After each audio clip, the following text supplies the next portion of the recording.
22 বছরের মাংস রান্নার অভিজ্ঞতা দুদিনে বৌমা এসে কি আমাকে হারাতে পারবে? হ্যালো বন্ধুরা, আজ সানডে স্পেশাল চিকেন মাটন রান্না হবে শাশুড়ি বৌমার মধ্যে। হাড্ডাহাড্ডি লড়াই, কার রান্না বেশি ভালো হয় সেটা তোমাদের সাথে শেয়ার করব। তো চলো দেখতে থাকো। আমি এখানে রান্না করব দেশি চিকেন, এদিকে মশলাও কিন্তু কষাচ্ছি। আর আমাদের মামুনি রান্না করবে এই যে মাটন। তার জন্য নিজের হাতে কিন্তু মশলা কাটছে, আর আমার মশলা আমি আগে থেকেই করে নিয়েছি। দেখা যাক কার মাংস বেশি ভালো হয়, তো তোমাদের আমরা জানাবো। তো তোমরা ভিডিওটা সম্পূর্ণ সঙ্গে থেকো। আমার এখানে চিকেনের মশলা কষানো হয়ে গেছে, এখন আমি চিকেনটা দিয়ে দেবো। চিকেনের পরিমাণটা কম, এখানে আছে 500 গ্রাম। ভালো করে কষিয়ে নিই। চিকেন মানে দেশি চিকেন, অনেকটা সময়ও লাগবে রান্না করতে। আমার এইদিকে চিকেন কষানো প্রায় হয়ে এসেছে। মামুনি এদিকে মাটনটা ম্যারিনেট করবে, তার জন্য সমস্ত কিছু রেডি করেছে। এখানে মশলা মাখাবে এখন। আমি কিন্তু রান্নার কোনো প্রিপারেশন বলে দিইনি, কোনটা কি দিতে হবে না হবে। ও নিজে থেকেই সমস্ত কিছু ম্যানেজ করে রান্নার জোগাড় করছে, কোনটা কি লাগবে ওটা ওর মনের মতন করেই ও করছে। এটা কি দিলি তুই? এটা ম্যারিনেশনের মধ্যে টক দই ছিল, অনেক রকম মশলা ছিল, জিরে গুঁড়ো, ধনে গুঁড়ো, কাঁচা। ও সমস্ত গুঁড়ো মশলা টক দই একসঙ্গে ফাটিয়ে নিয়েছিস, তাই তো? আর এইটা কাঁচা মশলা। আমার এইদিকে চিকেন কষানো হয়ে গেছে, দিয়ে দেবো আমি এখন গরম জল। আমার রান্না হবে, তারপরে মামুনি রান্না শুরু করবে। আমার রান্না হতে হতে ওর মাংস ভালোভাবে ম্যারিনেট হয়ে যাবে। তো রেডি তোর ম্যারিনেট? হ্যাঁ, ম্যারিনেশন পুরো রেডি। সরষের তেল দিয়েছিস? এই একটা জিনিসই আমি বলে দিলাম বন্ধুরা, একটা জিনিস শুধু আমি বলে দিয়েছি, সর্ষের তেলটা ও ভুলে গেছিল, সেটাই শুধু বলে দিয়েছি।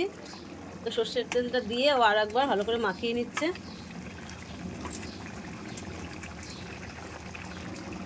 আমার এদিকে মাংস কিন্তু ফুটে গেছে। দেশি চিকেন সেদ্ধ হতে সময় লাগে, তো যেভাবে কষিয়েছি তাতে মাংস কিন্তু প্রায় সেদ্ধও হয়ে গেছে। ঝোল ফুটলে একটু গাঢ় হয়ে গেলে নামিয়ে দেবো। আমার দেশি মুরগি রান্না হয়ে গেছে, এখন একটু গরম মশলা দেবো। তো একটু ঝোল ঝোল থাকবে মুরগির মাংসটা, বেশি গাঢ় হলে না দেশি মুরগি ভালো লাগবে না খেতে। তো আমি এখন নামিয়ে দিলাম। তো চিকেনটা এখন নামিয়ে নিচ্ছি। চিকেন রান্না করার একটা উদ্দেশ্য আছে। তো বন্ধুরা, দেশি মুরগির মাংস আমার রেডি হয়ে গেছে, এখন রান্না হবে মাটন। মামুনি মাটন রান্না শুরু করে দিয়েছে, এদিকে ফোড়ন দিয়ে দিয়েছে, এখন দিয়ে দিচ্ছে পেঁয়াজ। আজকে নিয়ে এসেছিল দেশি মুরগি, তো দেশি মুরগি যেহেতু মেয়ে খায় না, তাই মাটনটাই রান্না হচ্ছে, তাহলে সবাই খেতে পারবে। আর দেশি মুরগি কর্তামশাই খেতে চেয়েছে, এই জন্য আজকে 2 রকমের মাংস রান্না হচ্ছে। তাই ভাবলাম চলো আমরা একটু দেখেই নিই যে কার রান্না বেশি ভালো। এখানে রান্না করছে মামুনি, তো মামুনির ননদ এসে হাজির, একটু খুন্তি নাড়ছে, হেল্প করে মামুনি মশলা দিচ্ছে, তাই আর মামুনির ননদ আবার একটুখানি মশলাটা নেড়ে দিচ্ছে। কালারটা তো ভালোই আসছে মামুনি। আমি নেড়ে দিচ্ছি। হ্যাঁ রে, ভিডিওটা যে করব আমি তো কিছু দেখাতেই পাচ্ছি না, তোদেরই তো মাথার মাথা, আমি দূর থেকেই দেখাই। জোরটা তো একদম কমিয়ে দিয়েছি।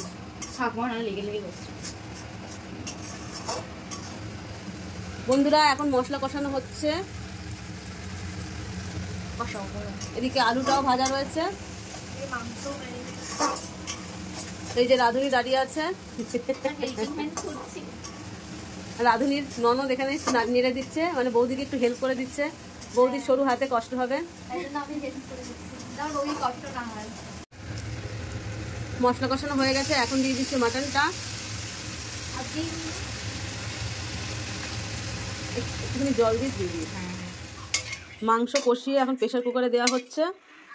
মাংস এমনি সেদ্ধ হয়ে গেছে অনেকটা। তো কটা সিটি দিবি? 7-8টা। 7-8টা দিলে গলে যাবে রে। নরম হবে না না, বেশি নরম আমরা খাই না। আমি তো 2টো সিটি দিয়ে বেশিক্ষণ রাখিও না, যদি মাংস ভালো কষিয়ে থাকিস।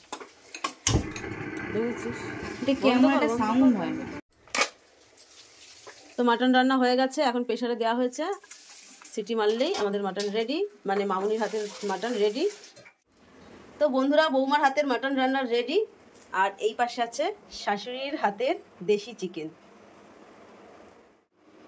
তো শাশুড়ি বৌমার হাড্ডাহাড্ডি লড়াই, দেখা যাক, খাওয়া দাওয়া করি, কার রান্না বেশি ভালো হয়েছে তোমাদের জানাবো। তো বন্ধুরা, এখন বাজে 3:30। এখন আমরা খেয়ে নেবো, আর খেয়ে আমরা দেখবো কার রান্না বেশি ভালো হয়েছে। আমরা খাচ্ছি 3 জন। আগে মেয়ে খেয়েছে, মেয়ে যেহেতু দেশি মুরগি খায় না, তাই জন্য মেয়ে কাটা, মেয়ে আমাদের খেলার থেকে ক্যান্সেল হয়ে গেছে। তো প্রথমে এটা খাবি না ওটা খাবি, দেশি খাবি নাকি মাটন খাবি? ঠিক আছে।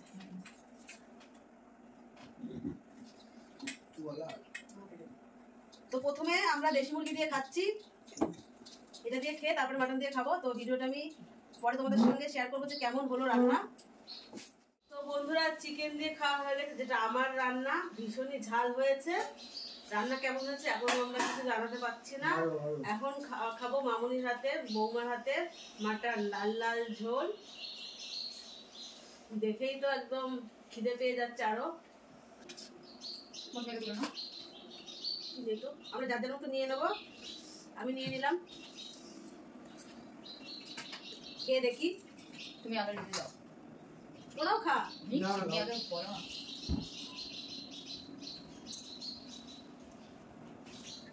দারুণ হয়েছে, দারুণ হয়েছে। আমার রান্না একরকম, আর মামুনির রান্নার স্বাদটা একদমই অন্যরকম। আমার কাছে তো মামুনির নাম্বারটা পাবে এখন, আর বাকি লোক কি বলে। আমিও শুধু খেয়েছি, কিন্তু ওটা বেশি ভালো হয়েছে, বৌদিরটা। মেয়েও তো বৌদির দলে আছে। দারুণ হয়েছে, দারুণ। তোমরা না খেলে বুঝতেই পারবে না এত সুন্দর হয়েছে। আর মাংস তো একদম সেই যে ব্লগে বলে না, ঝরে ঝরে পড়ছে। মাংসটা এতটাই সফট হয়েছে, একদম হাড় থেকে বেরিয়ে যাচ্ছে, এত সুন্দর। মামুনি খেয়ে বলবে কেমন হয়েছে। মামুনি নিজের রান্না খেয়ে বলবে তোমারটাই বেস্ট। শাশুড়ি নিন্দা করতে সাহস পাচ্ছে না, ওই জন্যই বলছে যে তোমারটাই বেস্ট। কিন্তু সত্যি কথা, ওর রান্নাটা খুবই ভালো হয়েছে, আর খুব মজা করে আমরা খাচ্ছি। আর ছেলে তো আগের থেকেই মাংস টেস্ট করে দেখেছে, দারুণ হয়েছে। তো এখানে জিতলো কিন্তু মামুনি। তো বন্ধুরা, ব্লগটা এখানেই শেষ করছি। সবাইকে বাই।